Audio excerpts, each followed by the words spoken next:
Hey there, welcome back to my channel. So in this video, I am going to be upcycling an IKEA storage unit that I have, making it into what I hope will be a marble pedestal type feel or look. I want to infuse my Afro sort of Japandi style, so I don't want it to be that stark white color that most IKEA units can be. I love it, and I'm really trying to do my best to really repurpose and upcycle as many of the pieces that I already own than just going out and buying new items. I think it's going to help me stretch my DIY creative thinking skills. Now, in terms of the design concept, I do have some contact paper, again trying to repurpose what I have that I plan to use for this. The only thing I will say is that the contact paper is a bit glossy, so I have to figure out how to kind of make it a little bit more toned down. I do have some matte Mod Podge, so I'm hoping that will help if I give it a good coat of that. So I don't have it all figured out. I have an idea in mind of how I can execute this. So I have a concept in mind. I have my materials that I plan to use. So you're just gonna have to come along and see, is it going to be a fail or is it going to all work out in the end? So you're going to join me as I basically wing it, really, to be quite honest. And y'all will see my trial and errors and we will see how it turns out. So I'm super excited about this. Again, kind of the unknown. So let's go ahead and get upcycling and DIYing. All right, so the first thing that I'm going to do is give this a good wipe down, wiping the inside and outside, removing any fingerprints, any oils, any residue. I'm also going to give the inside a good wipe down as well, because I do anticipate that some of the contact paper will overflow into the inside, and I just want to make sure everything is nice and clean.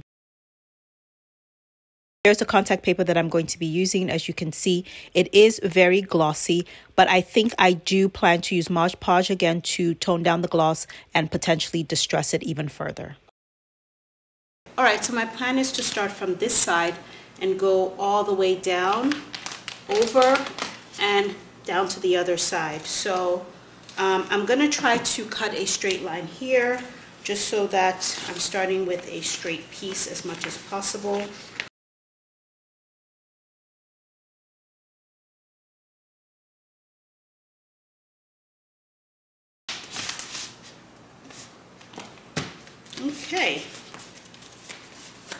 Okay, so I'm just removing the backing from the contact paper, and then I just want to align it first, making sure that it is really straight, really well lined before I start to use what I'm calling my scraper to begin to basically adhere it to the unit.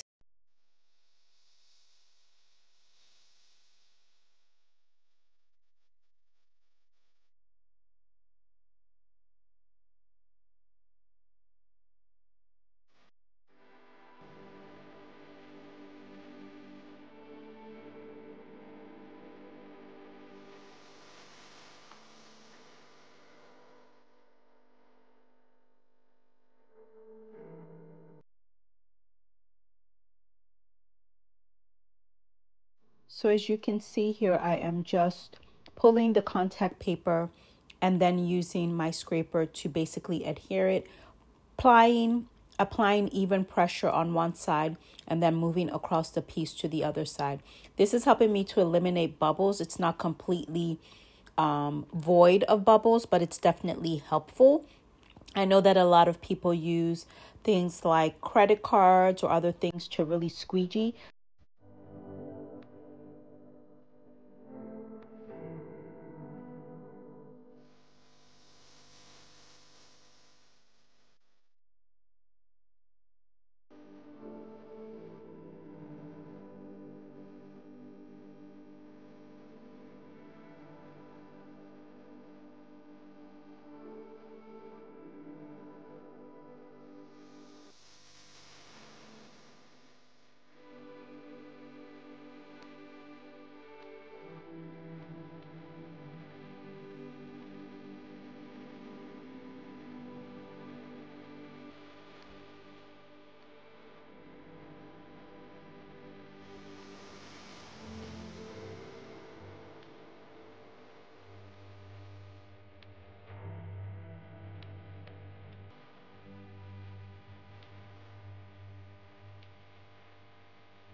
Okay, here at the top, I'm going to go ahead and finish adhering the contact paper, and then what I plan to do is cut off any sort of overflow in terms of the paper, because I still have to trim some other ends on the front and the bottom on the back. So I'm going to go ahead and attach this, cut off the excess paper there, and then I want to make sure that here at the top each end lines up perfectly. Again, I'm figuring out as I go. Once I've done that to the top, which is cut off the excess paper, align the top so that the seams look pretty cohesive, I'm going to go ahead and take a break, because honestly, attaching this contact paper has taken a lot of effort. It may not seem like it, but I am going to go ahead and take a break. Back, as you can see, I'm cutting around this black little knob. I still want everything to look pretty seamless, and then I'm pressing my thumb on the inside.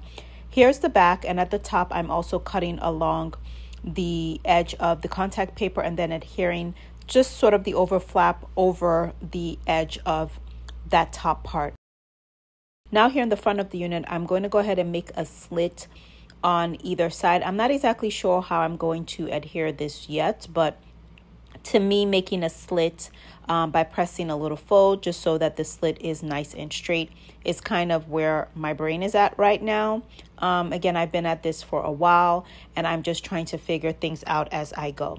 So I'm going to go ahead and cut a straight line down the middle there. And then what I'm thinking is that I'm just going to go ahead and basically flap that top part over and then start to adhere the contact paper and then kind of go from there.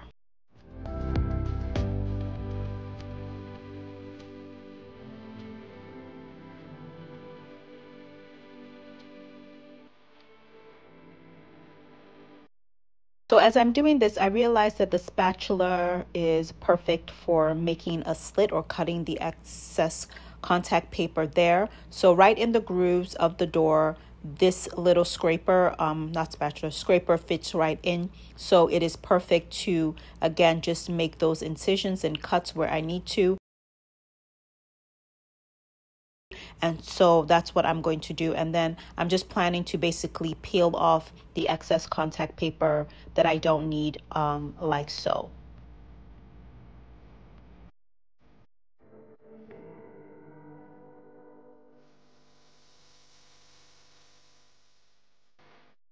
So I'm going to do basically the same thing for the rest of the unit, and I think we'll be good to go. I'm just going to cut the edge there and then do the same thing using the scraper to basically attach it, use my fingers to press anything in, and then I'm going to use kind of my fingernails to push the contact paper onto the unit, making sure that again it is sticking on. I'm going to make sure to cut any additional piece and then remove it where need be, and just using my fingernails to press into the grooves or into the little slits. And then I'm going to go ahead and cut where applicable on the insides.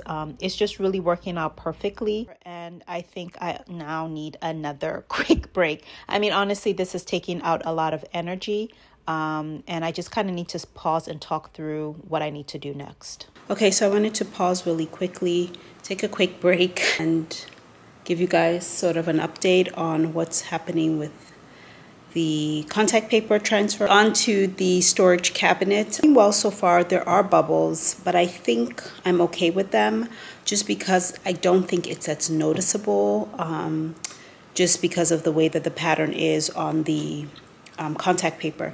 Now I'm finding it a little challenging to figure out how to basically do the back and make it look seamless, but I think it's going to come together okay.